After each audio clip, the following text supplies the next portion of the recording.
नेगी के साथ मिलना चाहिए। तो राहुल नेगी मेरे साथ हैं अभी। पहले बहुत बहुत स्वागत राहुल आपका। धन्यवाद। और आज राहुल से मुलाकात भी हुई है, वाकई बहुत अच्छा भी लगा, क्योंकि कल जो आपने इंटरव्यू देखा था हमारे टॉपर्स का, उनमें आधे से ज्यादा बच्चे ऐसे थे जो इन्होंने पढ़ा भी रखे हैं और जिनको ये ऑनलाइन फैसिलिटेट भी कर रहे हैं। साथ के साथ कनिष्ठ सहायक तो जैसे इनका घर का हो गया। क्या बात है, पिछली बार भी आप ही टॉपर कर रहे हैं, अभी की बार भी आप ही टॉपर हो। बस लगा होगा कनिष्ठ सहायक से, बहुत ज्यादा पता नहीं किस्मत में कनिष्ठ सहायक लिखा होगा। ज्वाइन क्यों नहीं कर रहे? अभी देखते हैं, एग्जाम भी बैक टू बैक आ रहे हैं। अच्छा, एक चीज है राहुल, तैयारी में जितना समय लगता आप व्यतीत करते हो, क्या क्या मुख्य टिप्स रखते हैं आप? अगर तैयारी करनी है तो एक जगह बेसिक कंसेप्ट पे काम करना जरूरी है। हमें जैसे मेरे साथ कई लोग हैं 2 साल में निकल जाते हैं, कई लोग होते हैं 4-500 साल लग जाता है। लेकिन जिसके कंसेप्ट, जिसकी फाउंडेशन एक चक्कर बन गई, जिसने एक चक्कर पढ़ लिया ढंग से, फिर उसे दोबारा पढ़ने की जरूरत नहीं होती, केवल रिवीजन की जरूरत होती है। वही चीज़ आपको एक हथियार बन जाता है। जैसे हमने था एक ही बार पढ़ा है, लेकिन ऐसा पढ़ा है कि वो हर बार काम आ जाता है, रिकॉल हो जाता है माइंड में, ऐसा चलता है। जैसे वैसे आदत नहीं हमारी ज्यादातर पढ़ने तो की। राहुल जब 12वीं तक के छात्र थे, कैसे छात्र थे? एवरेज, टॉप में, या फिर ठीक ठाक ऐसे कभी पढ़ लिया तो पढ़ लिया? एवरेज छात्र से 60% के पास हुए थे 12वीं में। क्या बात? 64% था बस। बदे हैं कहाँ से आप? मैं चमोली नारायणगढ़ नारायणगढ़ पढ़ता, हमारा क्षेत्र। शिमली स्कूल में पढ़ा आपने? हाँ, मैं तो जीआईसी से हुआ, पापा भी टीचर रहे हैं। अच्छा, शिमली में कौन से साल में आपने 12th की? मैं 2013 पास आउट हूँ। 2013 में मैं शिमली स्कूल में गया था।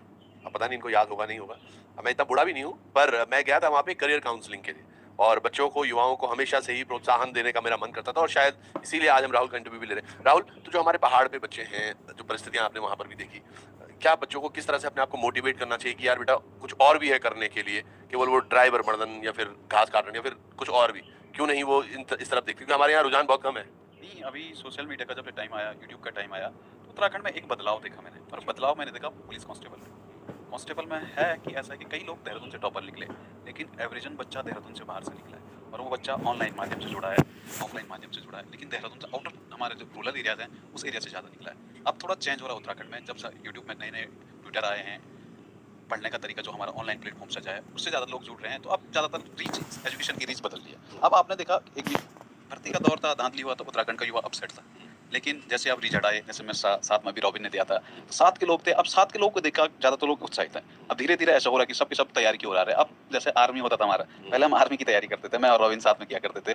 2018 तक हम दौड़ते रहते थे, ओएफडी ग्राउंड है रायपुर में, तो धूप में हम बहुत दौड़े। लेकिन 2018 जैसी उम्र निकली भर्ती की, फिर हम तैयारी में आ गए थे, फिर तैयारी की, तो अब लगता है कि आर्मी तो क्रेज छूटा ही छूटा। अब उत्तराखंड में जो क्रेज अब चल रहा है वो सरकारी नौकरी का चल रहा है, और ज्यादातर नौकरी अब युवा पढ़ रहा है, क्योंकि उसका बड़ा भाई निकला है या गांव से कोई निकला है, अब अखबारों में ज्यादा आ रहा है। बिल्कुल, और आप सब लोग भी जितना देख रहे हैं, ये याद रखिएगा, जब यही वीडियोस आपको थोड़ा प्रेरित भी करते हैं कुछ करने के लिए। आप राहुल को देख लीजिए, आप नौमान से हम कल मिले थे, हम धीरज से भी मिले थे, तो हम अंकित से भी मिले थे, हम तमाम उन टॉपर से मिले थे, जो इनका दोस्त है रॉबिन, वो शाय था, लेकिन पेपर निकालने वहां पे थोड़ा ना कोई देखता है कि आप कितना अच्छा बोलते हैं या फिर कितना अच्छा सोचते हैं, आप पेपर में क्या कुछ अच्छा कर पाते हैं। तो जो हमारे युवा हैं, आपने कुछ खास चेंज जरूर आपने बोला कि ऑनलाइन के माध्यम से, पर मैं जानना चाह रहा हूँ कि आज भी बच्चों के लिए ऑफलाइन मोड ज्यादा अच्छा है या ऑनलाइन मोड अच्छा है परीक्षा के लिए? जैसे हमारा वाला दौर था, हमारे दौर में मैं नहीं जानता था ऑनलाइन में कौन कौन पढ़ाता, मैं ऑफलाइन ही से पढ़ा हूँ, मैक्सिमम मैंने ऑफलाइन से पढ़ा है। लेकिन जब अब 2020 के लॉकडाउन के बाद का दौर है, तो ये दौर ऑनलाइन का ज्यादा है। 2 अक्टूबर को क्या हुआ था याद है ना? केस फॉलो कीजिए। अगर इमेज बन गई तो ऑफलाइन का पढ़ा, लेकिन कई लोगों को फोन से पढ़ने की आदत है। जो नया यूथ आ रहा है, जो नई जनरेशन आ रही है, वो ऑनलाइन की जनरेशन। मैं देख रहा हूँ तमाम टेलीग्राम पे इतने सारे ग्रुपों में मुझे जोड़ा हुआ है इन युवाओं ने आजकल। कोई हर दिन कोई क्वेश्चन पेपर देता है, सुबह मुझे सॉल्व करना। मेरे भी आते होंगे, आपके भी आते हैं। तो ऐसे देखिए, मुझे याद मतलब इतने सारे क्वेश्चन, मुझे लग रहा है कभी-कभी टेलीग्राम ही अनइंस्टॉल कर दूं। तो ये बच्चे सब पेपर करते हैं वहाँ पे? हाँ, पेपर करते हैं, प्रैक्टिस सेट मेरे साथ देखना। तो अभी वीडियो से पहले मैंने प्रैक्टिस सेट चलाता था, मैं पूरा उत्तराखंड का जुड़ा था, 1200 लोग देता था पेपर एक साथ, और उसमें से मैंने देखा कि आपका 200 प्लस मैंने सिलेक्शन दिया इस बार, जबकि मैं खुद बैठा था एग्जाम में। और आपका कौन सा रैंक आया? मेरा 90वां रैंक आया। तो ये 90वें रैंक वाले वो युवा हैं जिन्होंने की अपने जो ये क्या बोलते हैं यहाँ पे, गुरु गुड़ रह गया और चेला शक्कर हो गया। टॉप 10 में देखना, धीरज गुसाई है 3री रैंक है, रॉबिन है 7वीं रैंक है, सुभाष शर्मा जी है 15वीं रैंक है, गौरव है, अब क्या है इसका नाम, लगभग टॉप 30 में 7-8 लोग दे रखे हैं। क्या बात है। स्थान से शिखर में अभी पढ़ा रहे हैं, अच्छा चला। खुद मैं थोड़ा चूक गया, थोड़ा पढ़ाने में ज्यादा फोकस रहा, तो थोड़ा आ नहीं पाया मेरा रैंक।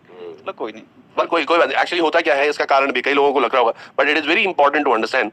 ये क्या कर रहे हैं, एक सब्जेक्ट के विशेषज्ञ हैं जब पढ़ा रहे हैं, हिंदी या फिर क्या पढ़ाते हैं? मैं सारा पढ़ा देता सारे तो विशेषज्ञ में पर वैसे जनरली होता है कि आप किसी एक सब्जेक्ट पर फोकस करते हैं, कि उत्तराखंड मैंने फोकस किया या मैथ्स फोकस किया, बच्चों ने सबको ही पढ़ना है और आप उस हिसाब से उसको करते होंगे। तो जनरली आपका फेवरेट कौन सा सब्जेक्ट? मैं उत्तराखंड क्योंकि उत्तराखंड में घूमने का बहुत शौक है, कहीं भी जाता हूँ घूमता तो मैं भी रहता हूँ, मुझे उत्तराखंड के बारे में आपकी वीडियो में देखते रहता हूँ। तो आप लोगों को भी ये तमाम चीजें बहुत अच्छी लग रही होंगी, लेकिन जब आप इस जगह बैठते हैं यहाँ के लिए परिश्रम बहुत चाहिए, मेहनत बहुत चाहिए। सुबह कभी क्या कोई टाइम टेबल सेट किया हुआ है, कितने बजे उठना है, कितने बजे कहाँ जाए? ऐसा था, मैं आलसी आदमी, रात को पढ़ लेता था।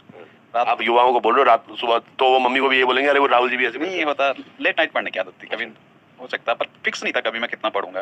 टाइम टेबल कभी फिक्स नहीं हुआ, मैं 10 बार बनाया टाइम टेबल, हर बार बिगड़ा है। क्योंकि हमारे यहाँ में अनाड़े आदमी, एक दिन पढ़ना है तो पूरा पढ़ देते थे, अगले दिन नींद नहीं खुलती थी सुबह। बिल्कुल सही बात। ऐसा कहीं ये और ये एक्चुअली कहानियां उनकी होती हैं जो थोड़ा सा लोग बोलते हैं ना ये पागल है, तो आइंस्टीन को भी ऐसे बोलते थे, या फिर उन तमाम को जिन्होंने कुछ बहुत अच्छा किया है। तो ऐसे राहुल भी कर रहे हैं, अब लोग भी बोलेंगे अरे हाँ सुबह, पर वाकई अपनी दिनचर्या के हिसाब से उनको पता है मैंने क्या करना है, इवेंचुअली आपको पता है आपका गोल क्या है, और गोल को पाने के लिए सब चीजें करते। अच्छा राहुल, मेरा एक सोच था, जैसे कोई भी युवा जो IAS PCS के लिए रुझान रखता है, यहाँ पर क्यों नहीं, मैं आज देखता हूँ उत्तराखंड की, मैं तो बहुत प्यार करता हूँ उत्तराखंड से, तो मेरा बस एक ही मोटिव होता है कि हमारे यहाँ के सारे IAS हो बच्चे, हमारे यहाँ के सारे PCS हो।